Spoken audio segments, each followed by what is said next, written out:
Attention all passengers.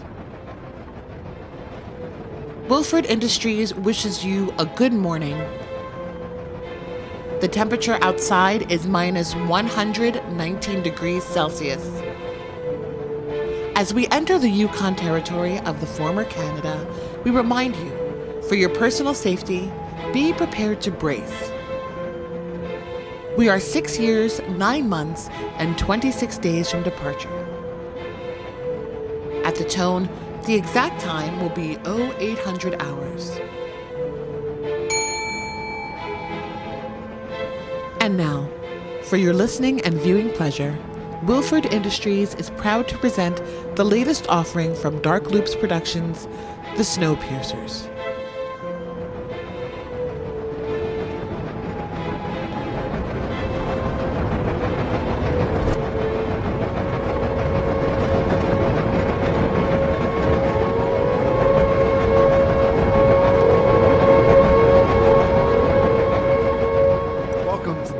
The Snowpiercers, a podcast in which we, the head of hospitality, the social engineer,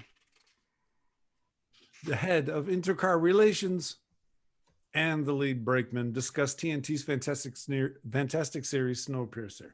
I'm your host, Dr. Scott Jordan, aka Zombie Scotty, cognitive psychologist, philosopher from Illinois State University. And tonight we discuss season 2, episode 8, The Eternal Engineer. Fellow crew members, please say a little something about yourself and hi to the audience. And we'll start with Cianna. Hi, y'all. My name is Cianna Greaves. I'm a public radio producer and podcast producer coming out of Chicago, Illinois. Fantastic. Stanford. Hello, I'm Dr. Stanford Carpenter. I'm a cultural anthropologist coming to you out of Chicago. Excellent. And Leandra. Hi, I'm Leandra Parris. I'm a school psychologist at William & Mary out here in Virginia. Fantastic. So you guys know how we do this. Favorite line, favorite scene, favorite character. And I think Stanford wants to go first. Okay, so I thought this episode was all about Sam. My favorite scene was probably about the second time we saw Sam and his wife, and Sam and his wife are debating actually whether to continue to back Leighton or to back Wilford. And it's clear that his wife is leaning towards Wilford. And Sam is still Team Leighton, and I love how his wife starts talking about the security that Wilford provides them, and Sam's response, and it comes from being one of the people who has to maintain that security it's just the brutality of it all. He's like we live on a train that has portals built into it specifically so that we can freeze off people's limbs. And I thought that was what was interesting. That was kind of news to me because it was. Having seen it, I actually thought that the portholes had some other reason, but this idea that they were designed for that takes a lot of this to a whole different level. But it also, I'm also concerned because I wish that we had been told that story-wise earlier. Yes. But the line that I really liked that Sam made is like she's saying like who is Leighton anyway? And he says, do you want to know who Leighton is? He's a good guy. And I forgot what a good guy was. And I thought that was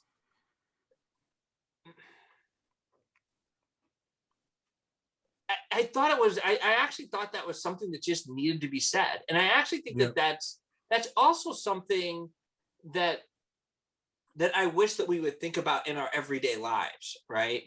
I'm thinking not just in terms of Snowpiercer, but just in terms of the politics that we've had. Like we've just gone through that, where it was where we went from somebody who was cruel and vicious to like electing somebody who one of his big things was he's actually a nice guy, right? He has empathy. But I think that was my favorite line. And then what he said afterwards was also something that I really wanted to hear, which was he's trying to give this train, our family, our daughter, a world we can be proud to live in. Yeah. And I think what's interesting is this is like the first time really that I can think of in this show where there was like a clear articulation of the need not just live, but to be worthy of living. Yeah. To not just survive. And I thought that I just thought that needed to be said, because that's what I think. That's one thing that I think has hurt this show, is that there's so much emphasis placed on these two factions duking it out, trying to live, Right.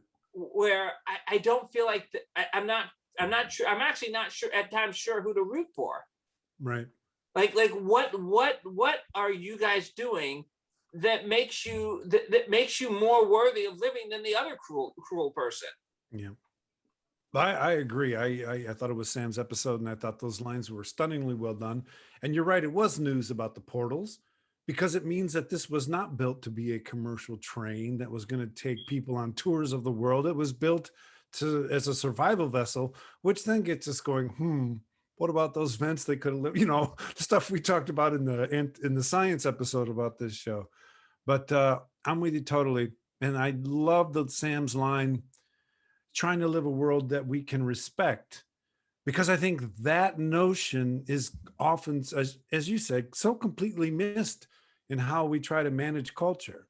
It's not, we beat each other up for supposedly doing or not doing the right thing, but the problem with binaries is that everybody can say your wrong is my right is your wrong. And then what happens? The rich just get richer, right? Because the political debate is stagnated. But if we're going to argue about what we can respect, that's a rich space, right? And we can talk about values and nuance that we can't when we're stuck in right and wrong. So I agree with you.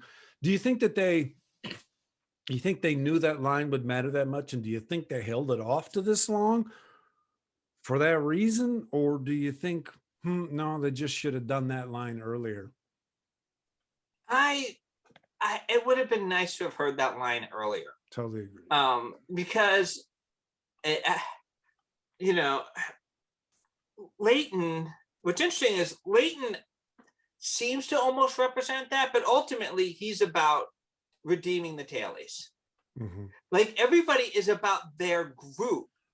And I'm not seeing too many articulations about the world, especially when the world has devolved into this train, right?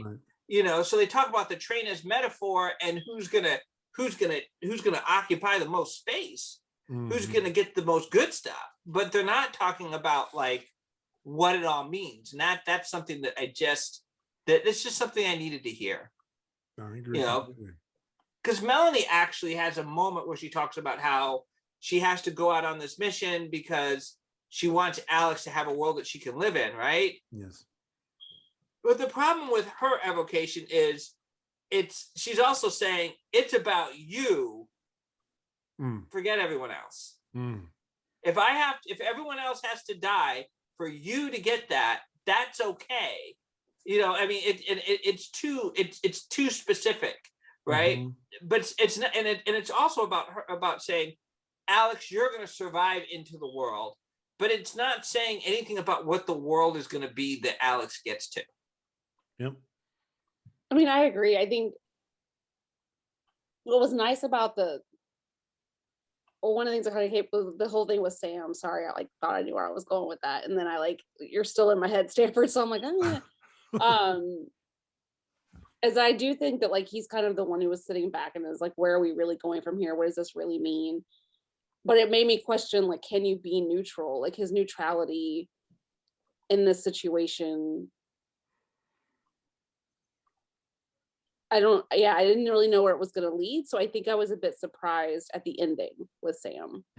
Oh my God. I don't know if you guys were, because what did he do for that ending to happen if he was maintaining this neutrality? So let me ask you guys a quick question that may sound bizarre. How do you think this series would be experienced now if a different administration had won our presidency? In other words, at the moment, some of the stuff they're doing here might feel a little passé, telling us where we've been, and Wilford represents where we kind of were. But if a different administration had won our election, this stuff might feel different. Does that make any sense? If not, I can. No? Okay. I think it would have felt different. You know, I think that, but I also think that that the brutality of Wilford, right, is something. It represents something that in previous generations we never thought that we would ever have to deal with. So he represents a horror. I think that coming out of what we've come out of is Wilford represents a real possibility. Yeah. And so I actually think that to some degree the politics that we've been through actually makes Snowpiercer in general a much more rich space. Mm-hmm. Yeah. Because we see every outcome on that train as possible. Mm-hmm. I was actually just gonna say that, yeah, like it feels possible. I think Snowpiercer would have felt the same, honestly. Yeah. Had a different administration. Right. Had the previous administration, if it never had happened, it would have felt the same. I feel like there is a tendency to I'm not saying that's what you're doing, but there is a tendency that's all good. to we sort of pretend as if the Trump administration was the beginning of Right. government and the beginning of racism and the beginning of police brutality. Right. I was marching in the streets against police brutality during the Obama administration. Right. You know, we were mourning Chris Brown and Trayvon Martin. I mean, these were brutal realities during that administration. And the interest brings me back to actually my favorite line of this week's episode, which was Wilford when he had that fantastic scene with Josie, when he said to her, illusion has value if it takes the pain away. Mm-hmm. And I think for a lot of people, it was easier to say that Trump was the beginning of all of this. Yep. And, you know, he ushered in this era of white supremacy. And, you know, Right. Once we get Trump out of office, everything will go back to normal. Right. Well, this was very much the reality that a lot of people were living in prior to Trump for generations. And I think with the Trump administration, we came as close as we've come in a long time. Right. To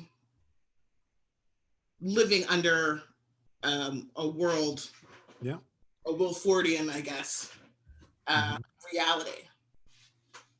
No, I think you're absolutely right. We came close. We came really, really, really close. But there was really nothing new about the politics that Trump espoused. It's just the first time that I feel that we had to, you know, meet it head on and figure out how to deal with it. No, I agree completely. I think one of the, if I can use the word, positive outcomes of what's gone on in the last 4 or 5 years is a recognition of how asleep certain members of culture have been the last 40 years, right? I mean, let alone 400 years, right? But there's been a lot of sleeping and pseudo waking going on for a long time. Mm-hmm. And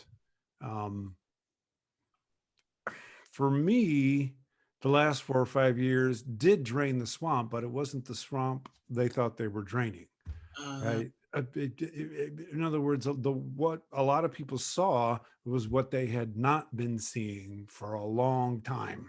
Mm-hmm. And now it was in your face and you couldn't hide from it. You could try to come up with ways to hide from it, and people do, but no, you're absolutely right. Mm-hmm. Yeah, I think that scene you brought up, Cianna, was actually my favorite because it shows that Wilford can actually he's not kind by any means, but like he's got an agenda with Josie, right? But like that whole thing like kind of gave a little bit more insight into how he thinks too. And I love your point about how when he said like illusion can be comforting when it takes the pain away, like that's what the entire train wants. They want the illusion of order. They want the illusion of it's going to be okay. And I think you're absolutely right. A lot of people were under the illusion that, oh, it's better than it used to be, so that must mean Right. it's good. And I just had that conversation this morning where I'm like, just because something feels like it's better doesn't mean it's good. Right. And even they were saying like, oh, it was better with Wilford. That doesn't mean it was good. Mhm. And so I spent a lot of time thinking about that. And I really appreciate that point that you made there, because it kind of brings it full circle of what is the illusion? Why does it take away the pain for you? Why are you more comfortable living there? And just because it feels better doesn't mean it's good for Mhm. anybody. Yeah, Right. the dare I say somewhat sick reality underlying the illusion is they don't, if there's no selective pressure on living in the illusion, they just do. Right. And we live in a post-racial society. That illusion is something that a lot of people have been perpetuating and living in for a long time. Mhm. And if there's no selective pressure against their means and their ends, as they sustain that illusion, the illusion sustains itself. Mhm. And you're absolutely right. I really like this scene a lot. It was sort of, again, like Stanford had said, it's a scene, a side of Wilford that I wish we had seen earlier, because it adds such richness and like texture Mm-hmm. to his character. I mean, this is what he does, right? Yes. Broken, and he takes the wretched. They're all saved by Wilford. Look what he's done. Look at Josie from when she came on to Big Alice to where she is now. Yeah. She has bloody superpowers now. You know Well, it's exactly what I wrote down. This is her superhero origin story. Mhm. It is. Absolutely. And Well, he owes it all to Wilford. he's playing that card on her just like everyone else. And the thing is, I get the impression, narrative wise, Josie, Melanie, and Ruth are just going to be the Kill Bill trio that are just, Ruth's going to let Melanie on the train without Wilford knowing about it, and Alex is going to join the crew and they're going to shiv him at some point or something. I don't know, but or he's going to be brought down through rational means, whatever. For And then me, Josie's going to kill Melanie. say that again. And then Josie's going to kill Melanie. But Oh. you can't kill Melanie now, can you? Because what did we learn this episode? You need an engineer to run the train. Yeah. Yes. I'm looking at the people who are turning to Leighton, right? Mm-hmm. And we're not really seeing like the masses turn to Leighton. What we're seeing Ruth turn to Leighton. We're seeing Sam turn to Leighton, and we're seeing Boki turn to Leighton, right? Yes. And we're seeing and as we see people turn to Leighton, and even Melanie, and Melanie was the first one who turned to Leighton for this reason, right? Melanie, remember, we're back in the revolution, and Melanie looks around and she sees how brutal everything is. Yep. And she's like, I can't do this anymore. Leighton, right? Think of Ruth's some of Ruth's soliloquies, right? It's like she confronts the kid whose mom's arm she froze off, right? And when they're about to take off Leighton's limb, she's like, he's your leader, you can't do this. At one moment she says, I've done it, you can't do it, you don't want to become that, right? And now we see Sam. He's like, this whole thing about Leighton's a good guy, I forgot what a good person was, right? But also in that speech, he talks to his wife about the things, he hints at the things he's had to do to keep order. And Boki, right? Yep. He goes out there, he saves it, he figures out what's wrong with the train so that the train can be saved. And what's got him disgusted is that he's got to go out there to fix something that didn't need to be fixed. Yep. It shouldn't have been broken in the first place. And so what I'm seeing is that the moment characters reach the point where they need to process the trauma that Wilford's world requires that they take on in order to maintain Wilford's world, not the trauma inflicted on them by Wilford, but the trauma of the world he creates. Yep. That's when they turn to Leighton. And I think that that's one thing that I find, that's something else I find incredibly interesting about the way this story is unfolding. Because the people who are saying Wilford, Wilford, Wilford, Wilford, these are people who value the order and don't mind the brutality, but they're the ones who don't have to mete out the brutality. Yep. They just get to turn all the switches on to turn the train back on. And their efficacy and their reason for being is once again center stage. No, you're absolutely right. I almost wanted to subtitle this, call this the Leighton that wasn't there, right? Because all of the good stuff about Leighton came out from other people, right? And what they kind of realized is that Leighton's identity isn't about making your identity be what he wants it to be. Leighton's identity and his form of leadership is about letting you become and explore who you want to be.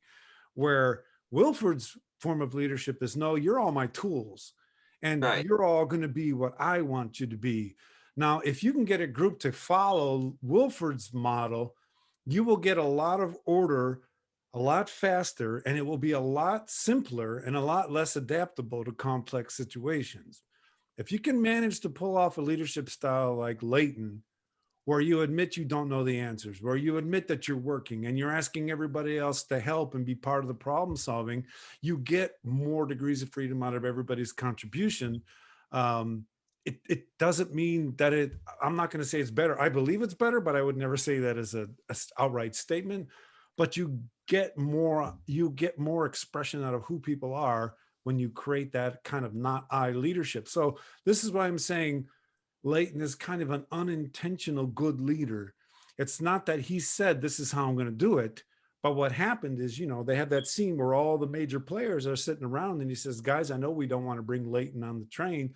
We know he's going to try to tell everybody he saved it, but this is what we got to do. And you all got to be in on it. And everybody agrees, disagrees, and you can see Sam and Ruth doing their thinking. He provides a space for them to be uncertain. And I think that's, in the long run, I think that's the more adaptive form of leadership, in the sense that it allows people to express more about themselves. But when they're sure who they are, then there's things about themselves they don't express because they don't. I don't know. I'll stop there. So it's not that Leighton was a positive good leader, but he was a good guy. And because of being a good guy, he created a space for uncertainty to have an impact on how they solve their problems. And I for that, I would say he was he backed into being a good leader. No, not at all. No. Everything but that last sentence, huh? Yeah. Yeah. Everything but the last sentence. I'm good. Because I don't feel like, here's the thing, I don't feel like Leighton is aware He's not of any of this stuff, right? I think that Leighton is treading water, but he's treading water with more grace than we would expect out of most of the characters there. And what they, it's almost as if they fought for this episode over the course of the season, because what happens is, oh my God, that final scene, or the penultimate scene where Leighton realizes, or Wolford says, how can you lead this train if you don't even know how it works? Right? Well, first of all, that questions what does it mean in terms of it works, because there's the technology of the train, but there's also the psychology of the people that Wolford has no clue about. But you can just see how devastated Leighton is. He's just devastated to the point where you can see he's seriously doubting his ability to lead. And what I kind of loved about that, not in a haha, that's awesome way, but in a, hey, you know what? Maybe the train needs to have his back. Maybe they need to decide if they want to be absolutely certain and safe, like Sam's wife, and let Leighton tell them how they're all his tools, or maybe they need to engage uncertainty a little bit and give each other some space to manage their relationships that way. And so I liked how they played that out this episode. And I'm not sure if they intentionally played it out over the series that way, because we've been trashing on Leighton. He had one job, and that was to kill Wilford. Yeah. Intercom. I mean, are they so Keep him off the intercom. He was as far away from Wilford as he could have been. I mean, Yeah. we have to remember that Leighton came to power through violence. And suddenly, on Monday, everybody sort of forgot how violence works. Right. Fair enough. Fair enough. And I'm like, when he was sitting in that, in the engine, I'm like, okay, this is when Ben is going to come around with a pen and just right in the. I'm like, I'm just bracing myself for this moment. And I get that the whole episode was, and the ending was definitely a device for, a spectacle and for the next week. It's for the grand finale. But I mean, Leighton, it was so easy to break him. It really was easy to break him. I mean, Wilford and I guess some people can just smell insecurity and fear. And apparently Leighton reeks of it because he played on his insecurities and his lack of knowledge of the train. And well, he is the one who's a lover with a woman that says we don't ever quit, when that's the first thing she did when she was done with the dailies was quit and go to third class, right? No, yeah. But come on. Yeah. No, I'm with you. I was like, why aren't you hitting him upside the head now that he's fixed it, throwing him in the brig, putting him in a drawer, and then telling everyone he did the spike, he's responsible for this. You have the narrative. Why aren't you sharing the narrative? Your whole thing was one train. And you're letting him do it. Yeah, what he's doing. I mean, all he had to do was slit Leighton's throat and then go to the people and say, Leighton died for you. Yep. And then I'm gonna do my best to walk in his shoes. Boom. Done. They could have done the same for Wilford, right? Yeah. I mean Leighton could have done. I mean, but the thing is, Wilford they could have done the same thing to Wilford, right? Right. Exactly. I mean, this is one of the problems with the narrative that we have, right? Right. Is that the characters have become a little bit interchangeable. Yeah. You could do that to Leighton, you could do that to Wilford. What I liked is I liked the end where Sam is escorted to the room where he's going to be put in the drawer, and he doesn't even know he's going there. Nope. And I think that is to me that epitomizes the problem with a ruler like Leighton, right? Leighton's great because he rules with an iron fist and he keeps order, right? And as long as you're part of, and when you're benefiting, Wilford there, right? I'm sorry, Wilford. No, it's all good. Just making sure. Yeah. I'm sorry. So is that Wilford, he rules with the iron fist. He gives you that sense of order, and you feel safe because you can predict everything. But you know what is the one thing that you can't predict with someone like Wilford is when he's going to turn on you. Yeah. See, I thought that scene at the end was kind of devastating, and I thought the way they set it up was intentional. I thought they set it too intentional, though. Fair enough. So we have a scene where the brakemen tell Sam that, hey, we heard the tunnelmen and the jackboots the tunnelmen have turned on Leighton, and the jackboots who survived the revolution, right, have they've started a new command. So what do? They don't make a move to disarm the jackboots, right? And they take Leighton through the tunnel. They don't put a bag over his head. They don't take off that fur coat. Just bold as you like. Just parade where everybody can see him. Yeah. And then they're surprised when people know that. I mean, it took no. I don't know. It was too much of a setup. That it was kind of like, okay, well, I mean, well, that there was no suspense because they just bungled the whole thing from the very beginning. I'll contain Wilford. So you cannot contain him at all. You So- made no effort to contain him. Oh, I love what you're saying here, because what you're saying is that, you know, don't forget how the violence works, and don't forget how to put a bag on someone's head, right? I mean, otherwise you just can't play that game. And it's interesting because Leighton says when he realizes that a non-violent revolution. This was not a, you know, we have to remember that. You kind of keep that momentum going. Yeah. right, And Leighton is a detective. You know how to kidnap someone. fair enough. Mm-hmm. Yeah. In No, Chicago, you know how to kidnap someone. You know how kidnappings work. You know how to move a witness from place to place yeah. without them being seen. Yeah, no, you're well, that goes to our complaints about some of the ways they've written Leighton this year, right? In relation to last season. And then when he was crying at the end, I was like, "You're crying?" Well, his wife's telling him we never quit, even though that's exactly who she is. I mean, it was it was and it was like the fact that he was taking it seriously and like, I'm sorry I did, but shut up, man, you're with her. I just want to see my kid get born. What? I mean, what? Go ahead. But this doesn't mean he's back on Big Alice with Josie. So part of me is kind of like, you were good when you were with her. Can we put that back together? Like you were a completely different dude.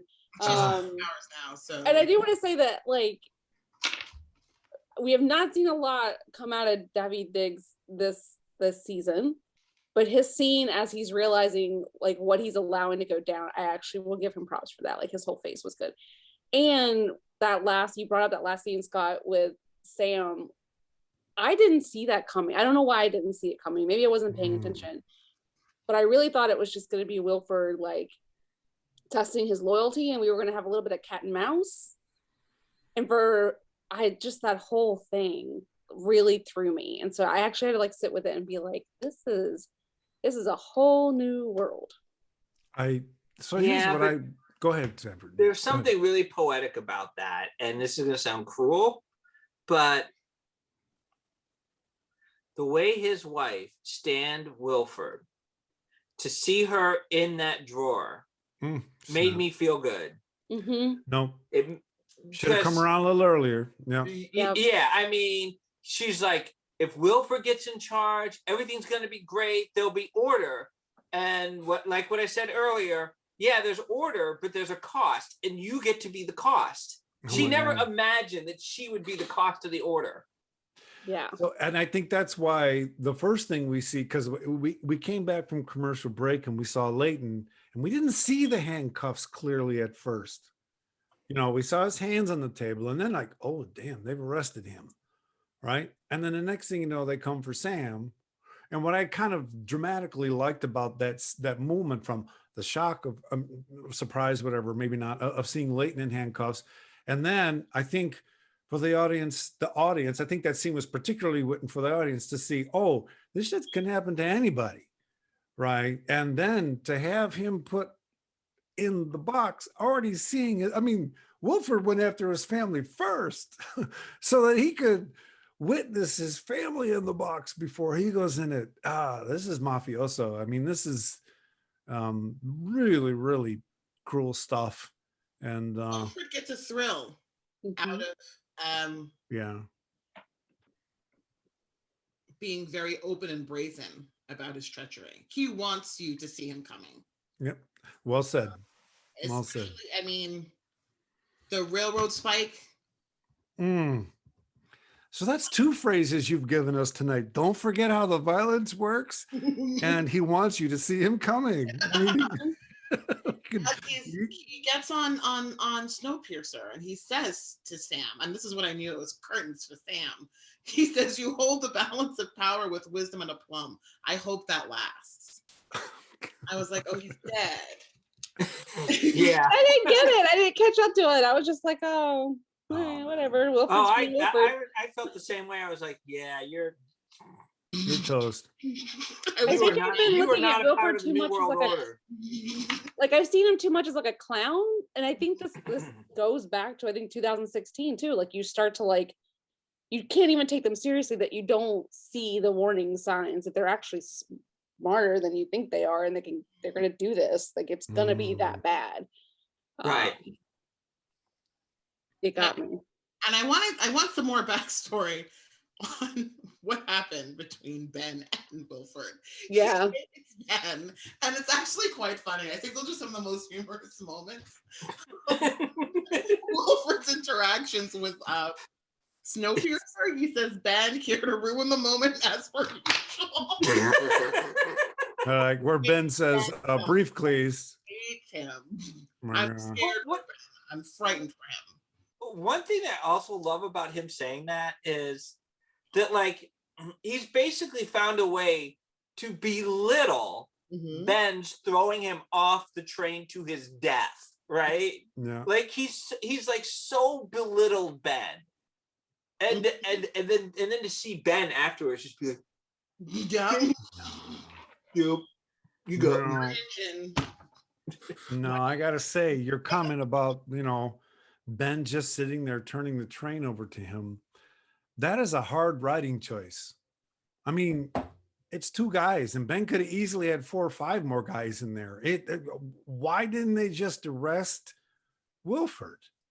I mean, I guess there might be this high road kind of thing going on, but really?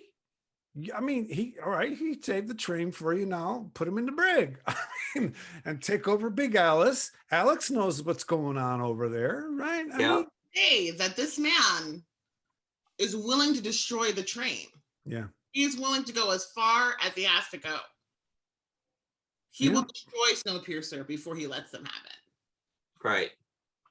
And at that point, I don't know why.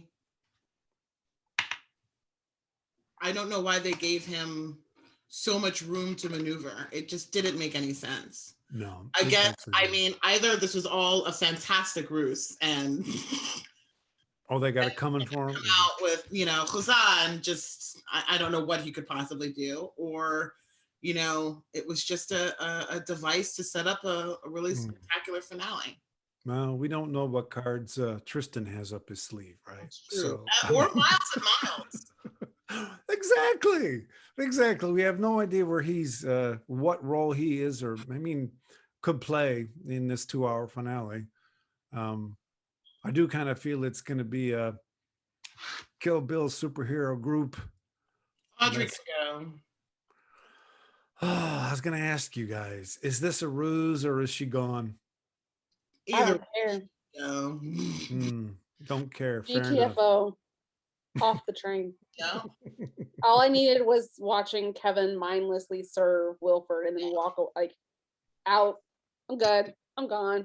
Was there not somethingly just, what do I say, nostalgically English about that scene?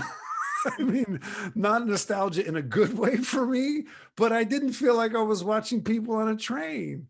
You had a guy in a smoking jacket and a woman in a smoking jacket on the chairs, and she's drinking or whatever and reading, and a servant comes in and serves them. I think, I've seen this many times. What's that? Downton Abbey. Exactly. It's like, I've seen privilege. this before. This is the order that he's after. This is the world he wants. And it's weird how, it's not weird. Well, we talked about Kevin last week and whether or not we believe the subjugation he, engaged in to once again rejoice in the presence of Wilford. I kind of want Kevin to kill him. I'm sorry. I said I kind of want Kevin to kill him. So do you think Wilford's actually going to die this season? No, we got one more season out of him. Because he's got to have a downfall. He's got to be martyred to set up another season, right? So what they're going to put him? I mean, They've done something pretty interesting here, though, right? Go ahead. Wilford can't die until we get Melanie on the train. Yeah. He can't. That's a good point. Also, I love that Melanie is still present on this train when they're like, "Oh, she rigged it. That's right. This isn't going to work." And he's like, "Oh my God, this woman, it's her train. It's her train." Even the technology is sexist. I mean, what's his statement? What did she what's the word? It's not the word rigged. But Hacked. she hacked my technology so that I can't override things anymore. I mean, even that is an anti-sexist, her move there. No, you can't have override authority over everyone, buddy. I'm going to hack your system so that you have to deal with all the contingencies at the time. I hadn't thought that through, but it's a hack. It's a culture hack. That wasn't supposed to be a non-starter. Any other favorite lines? Oh, I mean, Go ahead. it's another Sam line when he asks the question, what is it about recent history that's so freaking hard to remember? Yes. The second time I heard his opening monologue, I appreciated it more than I did the first time. We're lighting lamps for Wilford because we're scared of each other. I mean, bam. I just thought that was kind of a reflection on a lot of things, and Right. and an awareness that wait, the big baddie used to be the cold. Now the big baddie is ourselves with each other, right? And no, Well, I think that the other thing that we haven't really talked a lot about is that now we actually know now we have a better insight into Wilford's end game. You see, everything has been about the end game is survival on the train. Wilford's end game is survival off the train. All these medical experiments, they're not, I mean, I see Bob is the first guinea pig, and he's like, oh, and we're gonna, but now look at what he's doing with Josie, right, making it so that she can be out in the cold and she can still have her beauty, right? Like now I'm looking at this as like, oh, now we know what Wilford's end game. Wilford's like, gonna be cold for a while, so I'm gonna be able to survive in it, and my handpicked people are gonna be able to survive in it. He doesn't need the train to be eternal. He just needs it to last long enough until he becomes eternal. Yeah, I'm not going to disagree. I mean, it's like Downtown Abbey, and who can we get to go beyond the hedge a bit? Right? Who can live beyond the hedge when this is no longer what we're doing? Yeah, I don't agree with that. For me, it's like he's got this unconscious algorithm of egoism and social dominance that he just can't help. And it just runs everything he does. And he's been doing it for so long. And dare I say so successfully. Successfully doesn't mean it's good. Successfully means that it's been able to sustain itself, that he just keeps being this person. And I don't even think, I mean, I totally dig what you're saying. I don't know how many conscious thoughts he's had of beyond the train, but he's always looking for what's beyond the hedge and who can I control when we get there. I don't know if that's really any different from what you said, but I don't think what's that? He's a genius. I mean, that's very clear. And they really haven't, I mean, these are all, yeah. That's I don't know. Well, I get what you're saying because he did save the train. If it weren't for him being there, they'd all be dead. I'm clearly a master engineer. I mean, Wilford is no fool, and there was just a bit, maybe I think I agree with Leandra. There was a lot of buffoonery around Wilford where he could have been a much more complex, a much richer character. And I'm kind of sad that we missed out on that. So I agree. I think in psychology recently, they've done this sort of individual difference assessment, thing-oriented people versus people-oriented people. And they do these measurements in engineering schools, and they set up questionnaires that show that certain people that test high on a thing orientation, what does that mean? Things you can manipulate and control to make work towards your means, tend not to be people who score high on the other people orientation dimensions. So if you've got someone who's a narcissist and also thing oriented and sees people as tools, and can't short circuit his limbic system, I can see him experiencing people as screwdrivers that have pissed him off because they're not doing the job he designed them to do. I But he does seem to find a way to connect with people. as tools. Well, they don't see themselves. I mean, No, I mean, yeah, that's yeah. they love him. I mean, what we needed to see more, and Prior to Snowpiercer, you know, Boki said that I worked for this man for 30 years. Yeah. Sam worked for him. I mean, there is a way. I mean, he makes people feel special. Yep. And I don't think they see, they realize that they're a tool until it's too late. Like we saw with Boki. Ouch. He was like, Boki was pissed and had every right to be. Yeah, I actually experienced that. Where he woke up like, oh, wow, okay, this man has used me. And he says, you know, he kills the other breachman. He says, my breachmen will risk their lives for me. And so he risks his life for Snowpiercer just to realize that it was sabotaged. Oh my goodness. And there's a sentence he says right after that, which Wilford gives him the thing and says, breachmen risk their lives for me. And with this, I risk my life for you. And when I heard that the first time, I ambiguously transferred that to Leighton. In other words, him giving that coin to Leighton, I thought he was saying, and with this, I'm now on your side.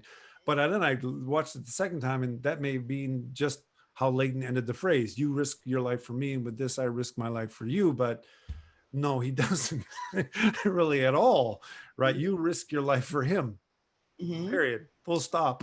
Yep. You know, and so it was nice. So that sentence worked well for me because I thought, wow, Boki's saying, okay, this is Leighton, the Leighton that wasn't there.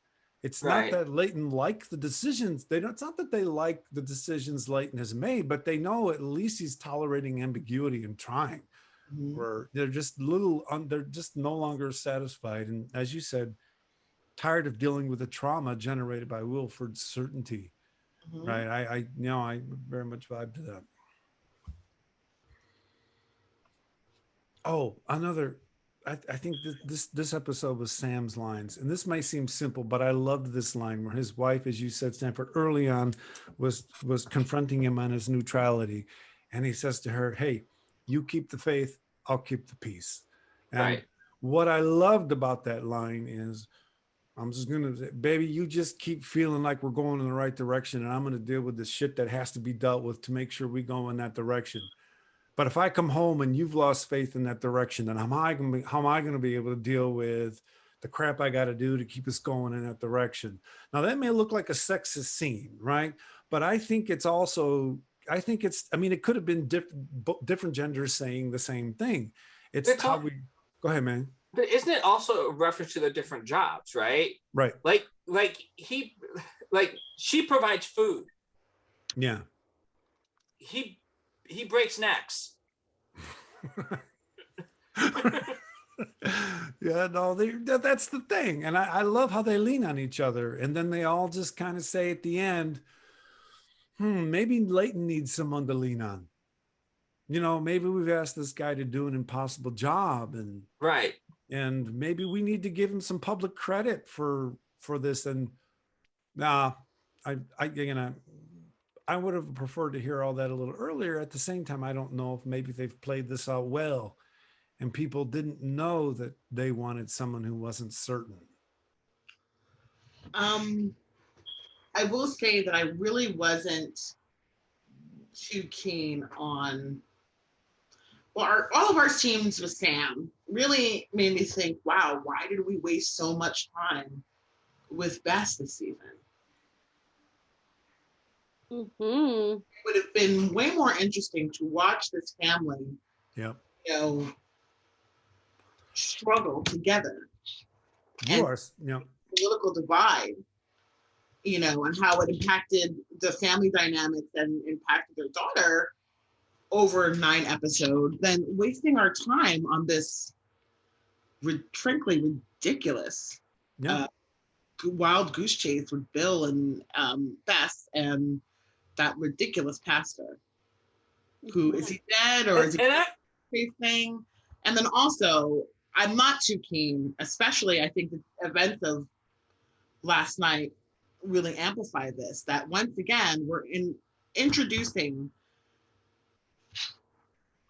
ethnic characters, in this case, Asian characters, just to visit violence upon them, just for them to be killed or put in a drawer or maimed or something. Yeah. She literally ends up being a woman in a refrigerator. Don't understand this. I mean, it just, even the same could be said for Pastor Logan. Right. He met such a grim and grisly end. It just didn't. I was very disappointed with that. Yeah. I was so excited to see Sam's family, and for this to be how things end for them.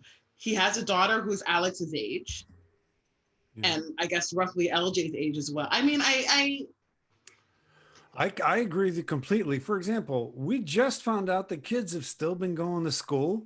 What? Kids have been going to school in the midst of everything I've been seeing? Well, then I haven't been experiencing the story richly enough.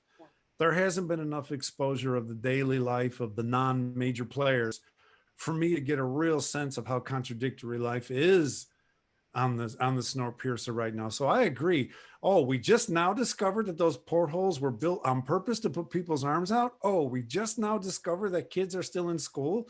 You're right. Seeing Sam's family made the story so much richer. I agree completely. Also, Asian, I did. Part of me did say, okay, they are not long for this world. I mean, the minute they sent the daughter up train, I was like, wow, already?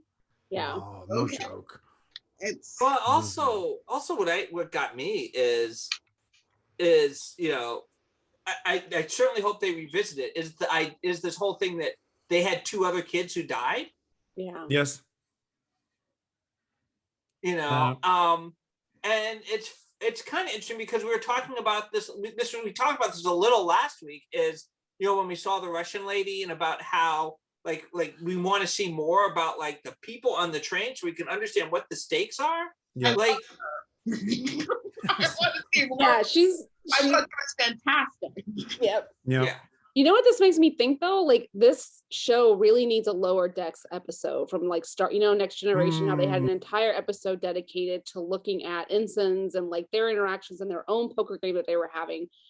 This entire season, I think, would have felt a little more real if we had had a Lower Decks around episode 1 or 2 after Melanie left, to like really let you see like what the revolution has and hasn't changed, to let you see like when you're bringing Wilford on the train, what that means for different people. Like that Lower Decks episode really helped you understand how Enterprise functioned and how far removed what you're seeing is from like how it trickles down in the day-to-day. So I know it'd be awesome. Why can't they just do that? Just spend a whole episode showing you what it means when they were like saying the like full shutdown. I didn't know what that meant. And all of a sudden everyone on the train comes together to pull this off. There's no question. Like, I don't know what that means. I don't know what they're doing. What is their role? Like, and all of the time they spent on the pastor was not script play out.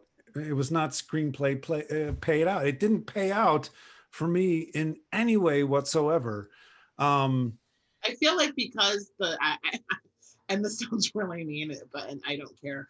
I mean, when these actors are negotiating their contract, I mean, the character who plays Beth, who's Sting's daughter, I mean, is she pulling some strings behind the scenes that she has to have a certain amount of screen time? Right. Because nothing happened.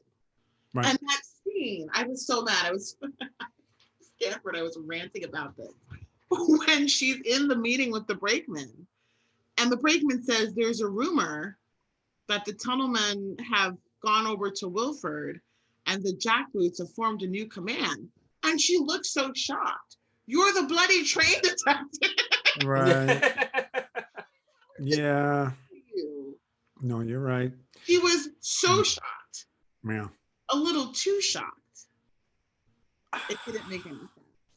And it's not paid out. No. And I agree with Leandra. When I went back, after I watched Game of Thrones, I started reading the books. I have not finished the books, but I did start reading the books. And there's so much more written. You learn so much more about the small folk in the books and everything that's happening within the individual kingdoms. and the actual people who live there and the conditions that they live in. And you realize, again, just how high the stakes are and how every decision that these, lords and kings and queens make, how it impacts the actual people on the ground in that world. And I agree. The Snowpiercer would definitely benefit from something similar. Yep. And there was no reason for the preacher line. It didn't have, there's no reason for it. Killed all 8 of those breachmen, and we would have been just as shocked, just as intrigued. Exactly. Nothing would have changed. Yeah. No. We did not. Here's the other thing. No. Why not bring in the preacher to explore what religion looks like on Snowpiercer? Oh, wait, that makes sense. No, that's what Audrey was doing, right? I mean, she turned the brothel into a grief cart, and all of a sudden she goes dark side, and and there's no more grief cart. There's none of that richness going on. Yeah, I agree. Well, I do like what they did with this episode, and I'm interested to see what they turn it into for the finale, right? I'm just saying, sometimes violence is the answer. Well, I was just going to go back to the whole Ben turning over the damn train scene, man. Get your buddies in there. Tie the guy up. You already know what's his face can fight. Get her. Yes. Oh my God. No, it better be worth it. I'm telling you, all this thing with this finality. Well, Melanie's going to. But they need to make up to me the whole thing with Andrea. You got to make this make sense. Well, when Melanie gets back on a train and hears from Ruth what's going on, she's going to jackslap Ben and say, "What the hell did you let him come into my engine for? Why didn't you take him?